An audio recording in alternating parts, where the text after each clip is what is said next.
Hello, this is Kent from Easy Test Pool Supplies on another episode of Diving In with Kent. And with me again is Tim McDonough from Radiant. Tim, thank you so much for being here. Hi, Kent. Great to be here. Thank you very much. Great to have you. Thank you. I know that most above ground pools are really just going to come in a round or an oval shape, but Radiant offers a bunch of different options. Yes, for sure. That's one of the things that really sets us apart as a company and gives you an advantage as for Easy Test, that you get to sell something that's different out there in the marketplace. Right. So, for example, like you just said, we have the rounds and the ovals, but we also have our, we have freeforms, we have rectangle, and we have emerald. And I have experience with you and your company that you guys have built pretty much everything that we sell over the years. And I know it's always been a good experience. So, yeah, we have a lot of different options out there.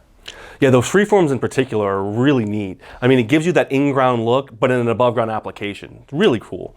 Well, Tim, I and Easy Test Pools truly appreciate you taking the time to come talk with us. And here's to a great 2023 swimming season. Yep. Thank you very much, Kent. Thank you for having me in again. Thank you, Tim. Have a great day. You too. Thanks. So this has been another episode of Diving In with Kent. Join us next time. Thank you for watching.